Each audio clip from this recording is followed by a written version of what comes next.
તો મિત્રો રાજકોટની અંદર અત્યારે ફૂલ બાકાઝીકી બોલી ગઈ છે ભાઈ। જ્યાં મિત્રો અત્યારે જે દિલ્હીની અંદર જે જંતર મંતર વિવાદ હાલે છે તેને લઈને રાજકોટની અંદર પણ ફૂલ બાહાબાહી બોલી ગઈ છે। તેના સમગ્ર વિડીયો હું તમને સાઈડ ઉપર બતાવી દઉં છું અને આ વિડીયો જોઈને ભાઈ તમારો મગજ કાયદેસર રીતે બંધ થઈ જશે। બધા લોકો નિર્દોષ છે પણ બધા લોકોને ભાઈ ખસેડીને લઈ જવામાં આવે છે પોલીસ સ્ટેશનની અંદર અને પોલીસની ગાડીમાં બેહાડી દેવામાં આવે છે।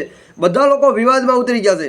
હવે રાજકોટની અંદર આ ઘટના શું લેવા બની એ હું તમને સમજાવી દઉં કે ભાઈ રાહુલ ગાંધીને જે દિલ્હીની અંદર જે ઉપાડીને લઈ ગયા ખસેડીને બરાબર, તેને લઈને લોકો રાજકોટની અંદર પણ ઉમટી પડ્યા છે, રોડ ઉપર એકદમ ન્યાય માગવા માટે બેસી ગયા છે અને કહે છે કે ભાઈ રાહુલ ગાંધીને આમ કેમ કર્યું, બરાબર છે, અમને ન્યાય આપો। તો રાજકોટની અંદર પણ પબ્લિક આખું વિખરી પડ્યું છે અને એ પબ્લિકમાંથી ઘણા બધા લોકોને ખસેડીને લઈ ગયા છે ભાઈ, બરાબર।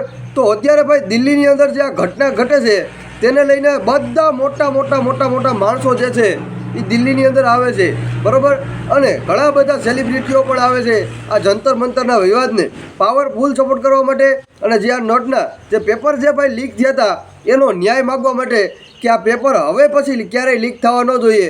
અને આ વસ્તુને લઈને ભાઈ છેલ્લા 1 મહિનાથી બહુ અત્યારે સોશિયલ મીડિયામાં ટ્રેન્ડિંગ થઈ ગયું છે ભાઈ બધી બાજુ, બરાબર। જ્યાં જોવો ત્યાં આજ તમને અત્યારે વિવાદ દેખાય અને આની પાછળ ભાઈ મોદી સાહેબ એક શબ્દ પણ હજી સુધી બોલ્યા નથી, બરાબર છે। તો લોકો ક્યાંક ને ક્યાંક એવું કહેવા માગે છે કે આજ પછી હવે મોદીને વોટ આપવાનું બંધ, બરાબર। આમાંથી ઘણા લોકો ભાઈ બીજેપીના ચાહના હતા, બરાબર છે, વિદ્યાર્થીઓ પણ એ વિદ્યાર્થી પોતે એમ કહેવા માગે છે કે આજ પછી મોદીને વોટ દેવાનું અમારે બંધ કરી દેવું છે।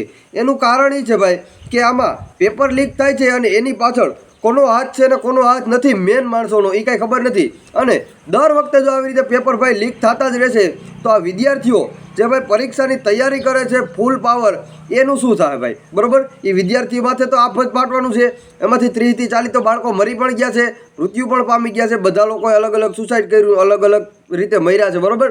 તો આનો જવાબદાર કોણ ભાઈ? આ પેપર લીક થાય છે અને આ જે બાળકો મૃત્યુ પામ્યા છે એની જવાબદારી કોની? વિચાર કરજો। જે તો બાળકો એના જીવના ગયા જ છે ને ભાઈ, એના તો મા બાપના એક દીકરા ગયા, એક દીકરી ગઈ, બરાબર। તો આવી રીતે ભાઈ અત્યારે બધી બાજુ વિડીયો વાયરલ થાય છે અને લોકો એટલા માટે જ એને ન્યાય આપવા માટે, બરાબર છે, આ વિવાદ કરે છે। જેમાં સોનમ માંગલુજ પણ લગાતાર આજે માની લ્યો કે 20-21 દિવસ જેવું થઈ ગયું છે અને ભૂખ હડતાલ ઉપર હજી પણ એમનેમ છે, બરાબર છે, અખંડ।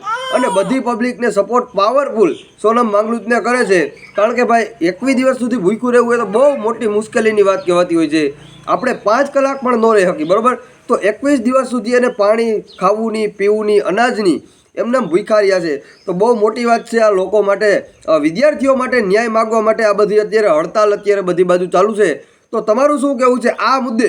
ભાઈ હડતાલ જે છે એ શાંત થઈ જવી જોઈએ કે આનો ન્યાય માગવા માટે આમનામ હડતાલ ચાલુ રાખવી જોઈએ, બરાબર। તો ખાસ કરીને નીચે કોમેન્ટમાં જરૂર જણાવજો અને ચેનલ ઉપર તમે લોકો નવા છો તો ફટાફટ દઈને આપણી ચેનલને ભાઈ સબસ્ક્રાઈબ મારી દો, બેલ આઇકન ઓલ માથે પ્રેસ કરજો, જેથી કરીને જે કાંઈ પણ નવા વિડીયો હોય એ મારા તરફથી સૌથી પહેલાં હું તમને દર વખતે બતાવતો હોઉં છું। તો મળીએ એક નવા વિડીયો સાથે અને જેવા કાંઈ નવા અપડેટ આવશે એની માહિતી તમને સૌથી પહેલાં હું આપી દઈશ।